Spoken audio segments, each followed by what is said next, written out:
All right, I'm going to call this meeting to order at 6:35. We're going to start with the Pledge of Allegiance, followed by a moment of. I pledge allegiance to the flag of the United States of America and to the republic for which it stands, one nation, under God, indivisible, with liberty and justice for all.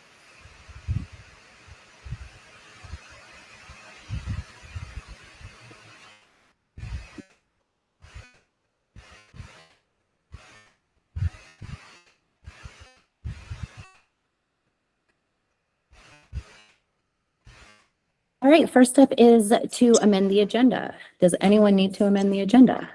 Nothing for me. Next up is to approve our previous minutes from our March 11th meeting, our March 16th meeting, and our March 17th meeting. And it should only be the 16th, because the 16th was continued to the 17th, but there are two sets in there, but it's all under one meeting. Yeah, that's one meeting, yes. Correct. I move to approve those minutes. Is there any discussion? Jeffrey, how do you vote? I vote aye. Heather? I vote aye on the 11th, and I will abstain for the 16th and 17th. That was Okay. aye. Aye. Aye. Our minutes have passed. Are there any public comments for items not on the agenda? Are you raising your hand for public comment? Yeah. She's passing one on. Yeah, I'm passing along something from a resident who isn't here. It's come to my attention, it was James Hoff who asked me to bring it up at the board meeting, that M&T Bank is closing June 11th. And there is a Maxwell Parish painting in that building that has been in that building throughout the whole time that there's been a bank there. And he was kind of wondering, who owns the building? Where does the painting go? And so he asked me to bring that up. Do you have any idea who owns the building? I don't know who owns the building, probably M&T, but I have information on that. So when M&T announced they were closing, one of members of their executive management reached out to Riley and said, we have this painting. We believe it needs to stay in Windsor. Can you help us with that? So Riley has been putting the effort both into what we would do if we kept it, like where can we keep it safe, that kind of stuff, as well as looking into any remaining information related to the original tellers that it was gifted to. And there was, I don't know what the details are, something was set up in some way, and Riley is looking into that as well. Jim was in today, James was in today, and we talked a little bit about this as well. I think what the community needs to know is the painting's going to stay here without an obvious next someone to pass it off through some lineage of paperwork that exists. The town will take ownership of it. We will store it properly. If it goes on display, it will be in an appropriate place. Something I hadn't thought about is that banks have a lot of security, right? So, but it really wasn't, it was climate controlled as the buildings are. But anyway, so there are places that aren't climate controlled, don't have security, but at the very least, for the short term, we can take it, put it in our vault, something like that. So it'll stay in Windsor. We'll see what happens after. So we're in contact. Jeffrey? Yeah, actually, I had a conversation. I was approached by Mr. Hochstein, and I forgot his first name, but he was on the select board for a while, and he expressed great concern about that painting. And I wonder if he might be a resource for some of that information. Is it Bill Hochstein? Yeah. Yeah. Okay. So I would think he might know a little bit about the situation because he was very concerned about the issue. I can reach out to him, but I mean, James Hoff knows a fair amount about it with his connection to St. Gaudens. There was another gentleman that emailed me that was a former superintendent over there. Like, I think as the word gets out there, there are those who have an opinion, and then there are those who know. Right. And we'll find out who knows what kind of paperwork trail there is, and we'll have plenty of time to do that. But what people need to just rest assured of is that it will stay here and it'll be safe. Okay. They'll figure it out.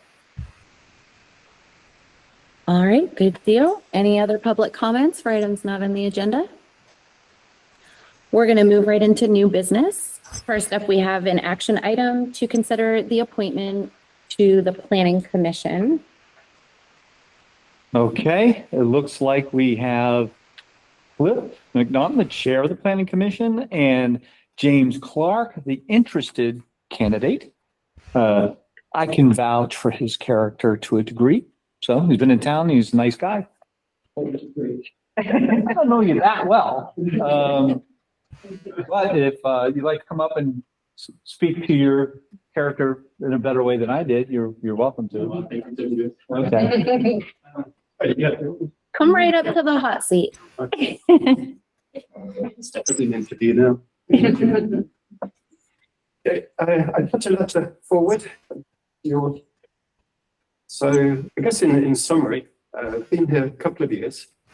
My wife and I started house hunting or project hunting about 6 years ago when we were empty nesters. And we found a wonderful old federal house here, just out on the south side. Been very well looked after, but it needed what I see as a new custodian. So that's our project at the moment. We think Windsor is a lovely place. There's a lot of character there. There's a lot of history there. And the more we've got to know it, and I have to say everybody we've met has introduced us and made us feel very welcome. And so being a part, building into being a part of the community. I saw that downtown, it needs a bit of loving care. I'm not quite sure what the answer is. And I saw the prison, that's a very hot topic. And I think you can all see why that is there. It's the most beautiful area there. And I think last week there was something about 500 houses going there. It was a typo, I think, but you can see how it's very hot. Conservation to dense construction. So I'd like to see how I can help. And so I've met Cliff. He's been very generous. He's given me lots of reading and taken me around the town and showing me some of the difficulties and some of the successes.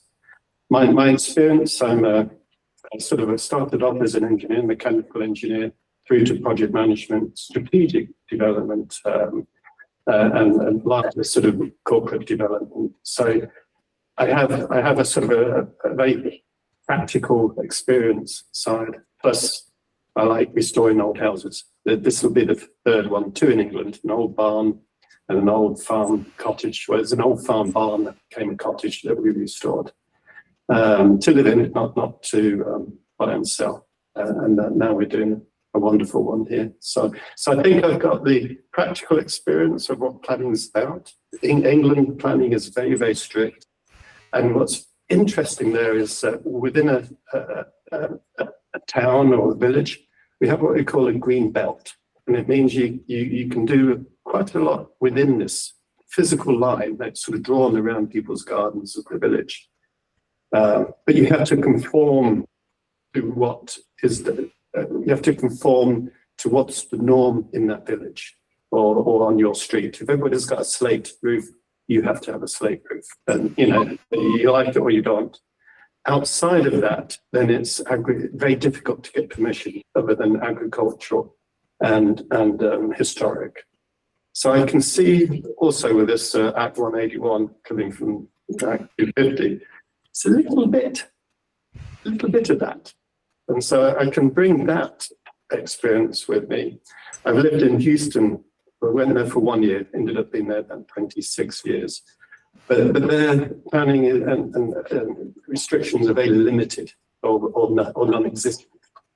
And so I was involved, not as a leader, but as a part of the community in trying to get historical recognition for areas of Houston. And that would be in the early 1900s, historical there. But the idea there was to save some of these old neighborhoods, because before that, somebody could just buy you know, if you've got a craftsman house or bungalow sort of thing, one of them in the middle could be sold, and you could have a 4-story monster, or not monster, a big one, put there. And then that starts to ruin the whole ambience of the neighborhood there. So needing historical recognition or designation, there's a limit on what you can do, and trying to control it. So there's some experience from 2 different angles. The sort of old English village, Houston, downtown type of thing. And you can see in Windsor, there's a lot of old English village, market town here. So that's it in a nutshell. So I'm happy to answer any questions. Emma, if you have been here for a while, do you have any dream projects you would want to work on? I think downtown. That's you know, there's you know, my first visit was, I have to say, was a station restaurant. That's a good one. And we just had a look at the house here, and then the train came by, and we were just sitting by the window on the south side, and there's trains, and people got off the train and came in and had a quick gin tonic or something, and then went to the table. This is brilliant. You know, this is how it sort of, as a kid, sort of had in England. But then you look across the railway line and looking around, and I say, Cliff told me, you know, the Goodyear building. You can see a lot of wonderful structure there, but it's going to rack and ruin, or some areas. And at the other end, and there's a lovely open land there, but it's a lot of, you know, people are sort of tipping stuff, and you know, it's not great. But it's on the Connecticut River. It should be a dream area, you know. But I understand this floodplain issue. There's brownfield issue. So I would like to not challenge that, but could we do something there? But we need seed money somehow. We need somebody to help put some money into that. So we can't just dream. How to do that is, I'm not sure if I'm good enough to do that, but certainly try to, you know, see if we can find how to get a solution. That's all you can do. Thank you. Pleasure. Does anyone else have any questions? All right, so we would need a motion to appoint James to the Planning Commission. Make the motion to appoint James Clark to the Planning Commission. I second. Thank you. Will fill a term that expires in 27. And 2027. Is there any discussion? Jeffrey, how do you vote? I vote aye. Heather? Aye. Aye. Aye. Welcome to the Planning Commission. Thank you very much. Thank you. You'll see the email from me and our IT people, Mhm. copying you to set up a town email address for the commission. So it'll be self-explanatory, but you expect to see that. Okay. Thanks for stepping up. Thank you for volunteering your time.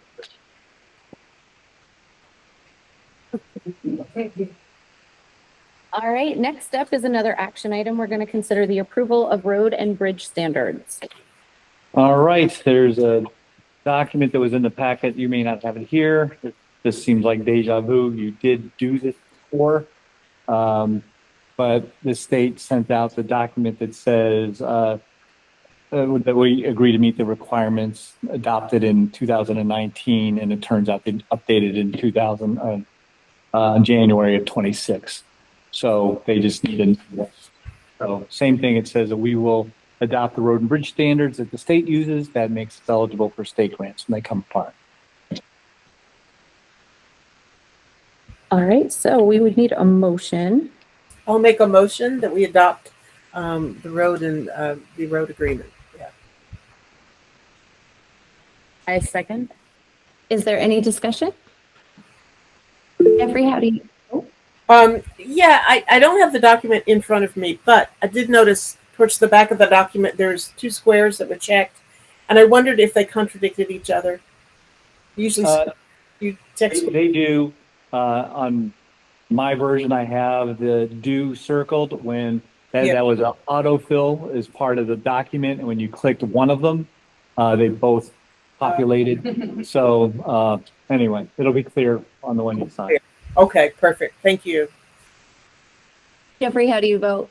Aye. Heather? Aye. Aye. Aye. Now we're going to go into old business. We'll start with the National Street Housing. Okay, we have Chelsea Beavis with us, real estate agent, and Chelsea and I have been going back and forth a little bit. I forwarded some documents from you, and I think the format of this is you can have general conversations about what the market's like, what do you think about the houses, all that kind of stuff. But then in an executive session, we can get into things that talk about contracts, financial arrangements and stuff like that. And if a decision is made in executive session, you can come back out and state that in public. So this would be anything, but how much would your fee be? And so what's the exact listing price? This can just be a conversation about the general approach to it. And Chelsea, you've been to the houses? So why don't you come on up and sit here and tell us what you know so far? We can have a little back and forth. Okay. What do I know so far? What do you know so far about we have 3 houses? You do, and it's pretty quaint down there. The houses are great. Pretty layout, good shape. Nice. I mean, the streets look great. I think they're a wonderful project, and I think that they are nothing but an asset to the town, whether it be owned by whoever. They're a great housing option. Okay. So some of the things we've been talking about, and we've been talking to Mike Hammock, River Valley Properties as well, about, what's the market like for buying? What are the options for like saying, listing them for sale and for rent at the same time? What are your thoughts? Things like that. We, as a general rule, the idea that we have a housing shortage is not wrong. There's plenty of people looking for housing, whether it be considered affordable to some people or not, is the vast difference that we see. But in general, you're not going to have a hard time selling them if they're priced appropriately, and you're not going to have a hard time renting them at a higher than market price because they're new and desirable. It's no matter what the reputation is in the area, it's clean, safe, walkable. I don't have any issues with getting good, reliable, high-paying tenants down there. Being able to do them parallel is absolutely doable. We see it all the time. People can rent month to month. You can rent 3 to 6 months. You can rent on a year lease. I would say the majority of people that are going to be interested, assuming that if you were to put them for sale and price them appropriately of what any appraiser is going to put them at, your first line of interested buyers are probably going to be investors, and they would love to inherit good tenants. So if you have tenants in place, it would not deter the sale in the slightest. If you get into a year lease and people get a little shy because they either want different tenants or they intend to buy and own it, that's going to be right out of the gates, and they can make their choice at the very first interest. Is these guys are here until X date, like it or not, and if they're okay with that, then they inherit monthly income. So I don't think it's not there's no wrong answer, but I think it's a strategy that wouldn't hurt you at all. Any meaningful differences as far as marketing for the Jarvis Street house versus the 2 National Street houses? I have to say they're very, very, very similar. New houses are so rare in the state as a whole, let alone 2 brand spanking new ones that are, in proximity to each other. I think that that's a pretty cool opportunity in and of itself to be able to, people would find that cool, and that is just a niche opportunity. So the square footage is small enough where I would say the majority of people that are going to be interested in them are are going to absolutely enjoy easy living. I mean, everybody's looking for turnkey, livable space. There's not a lot of people that want to buy more square footage than they need anymore. Like in general, people just want enough space to live and do their thing. So I don't know if you've seen them, but they're beautiful homes. They're beautiful homes. And they're laid out so they're functional. Nothing's tight or claustrophobic. So Emma? I'm sorry. So I just want to make sure I'm hearing you right. You really think that there's no good choice, but no better choice in terms of if we try and sell it or try and rent it? You think it's kind of like either one could work? I think because I don't know. Tell the future. Right, because I don't know what the benefit is on necessarily the town side of what would be considered the win. Yeah.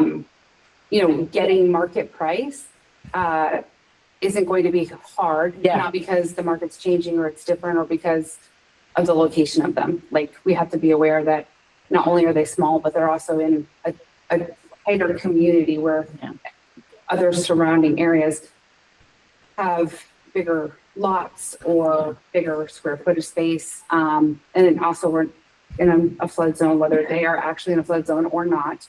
And it's tight down there. So, parking and choosing gardens and that kind of stuff, we have to be aware of that.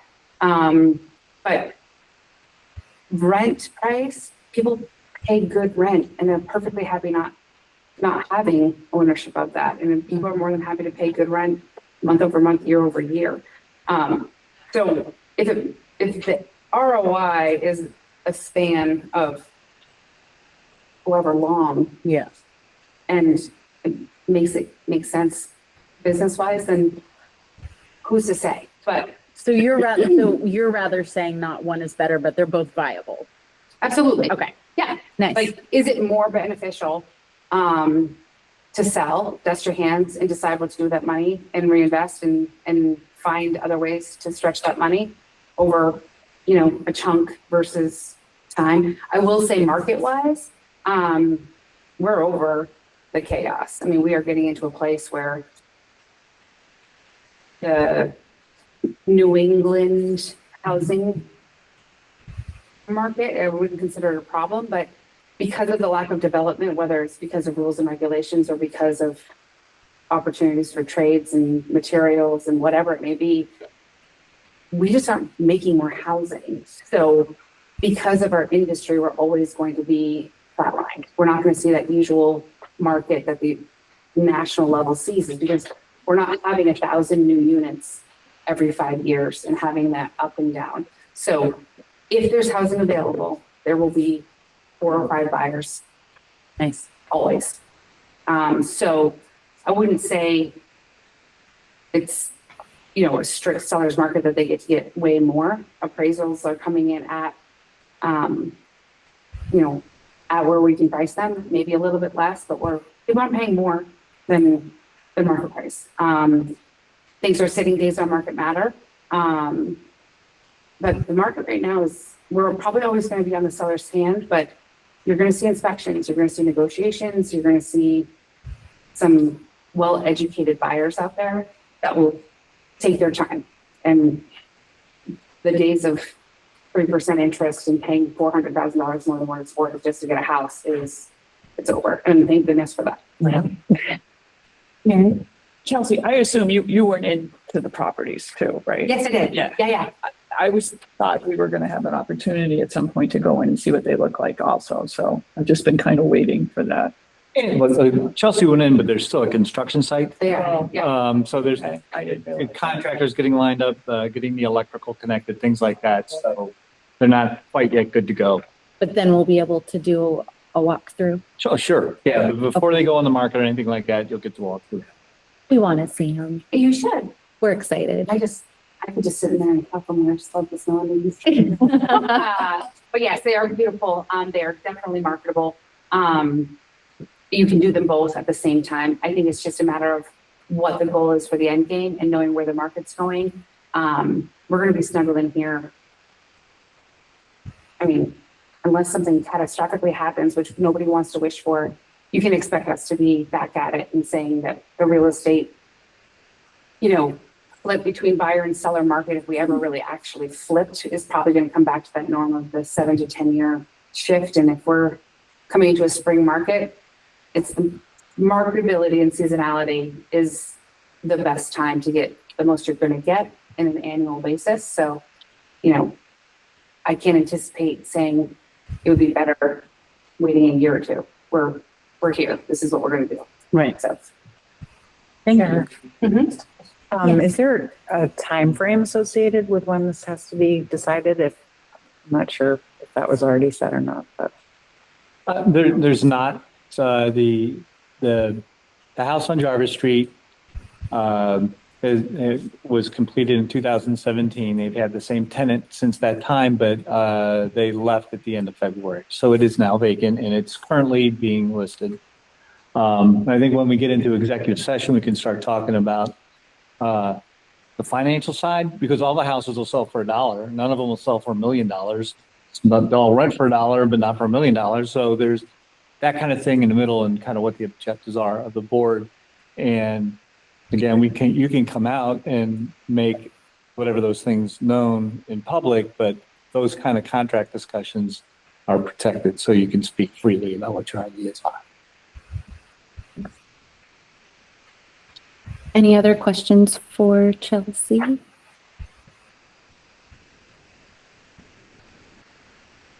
All right, if you want, the next item is the town manager search. If you want to give a Yep. general overview of where you are, and then we'll go into executive session. You can hang out for that. You're off camera now. You might You have. go wherever you want. All right. So next up is our town manager search process update. As I said at our last meeting, we had 32 candidates for the town manager position. I think that that's pretty huge for our little town of Windsor. I was really impressed to see so many applicants. Out of the 32, we so far interviewed 8 of them. And out of those 8 candidates, 4 of them have moved on to a second interview. The one thing that I will say is we have a very strong group of candidates. I'm really impressed with these last 4 candidates. And although Tom has some pretty big shoes to fill,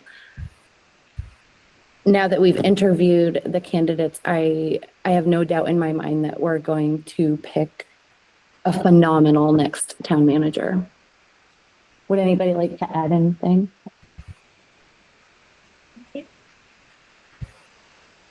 Well, then with that, we just need a motion to move into executive session for the negotiating or securing of real estate purchase or lease options and the appointment or employment or evaluation of a public officer or employee.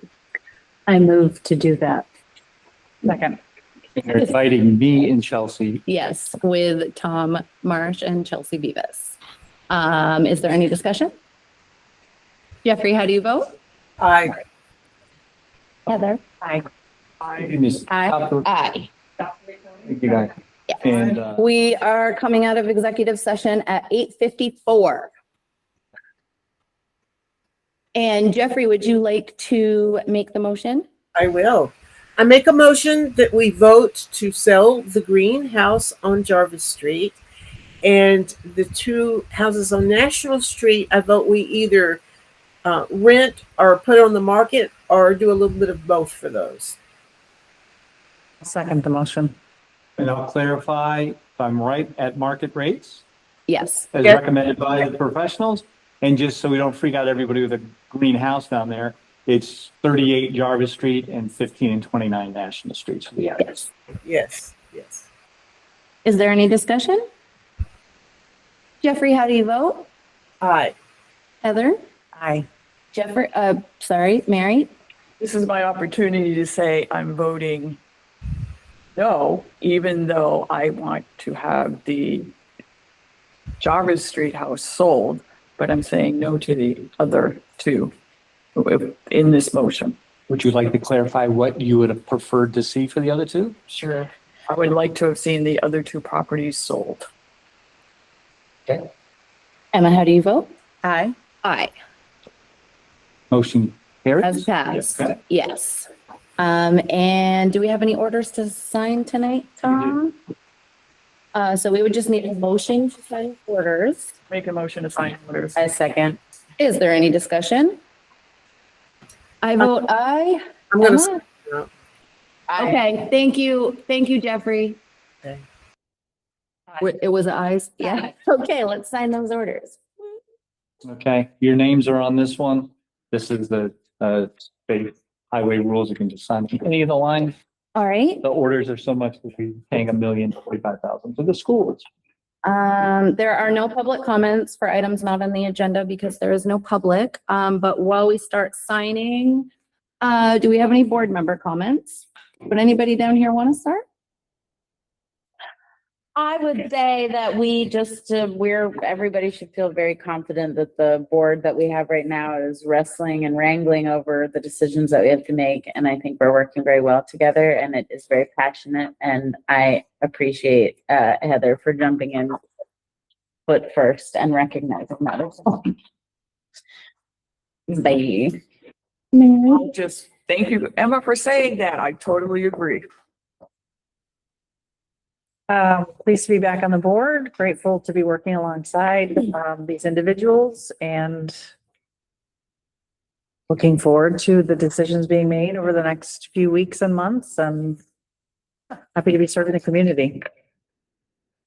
I am proud and blessed to be part of Windsor's first all-female select board. We're going to be on the news at 11 p.m., by the way. And online if you don't want to stay up that late. And online if you don't want to stay up that late. But I'm very lucky and blessed to be on this board. I'm proud to be on this board. And I'm really enjoying our town manager search process because I've gotten to learn a lot through through the whole process. I really enjoyed the public outreach and I'm excited to see how everything turns out. Are they signed? Okay, I'm going to adjourn this meeting at 9 p.m.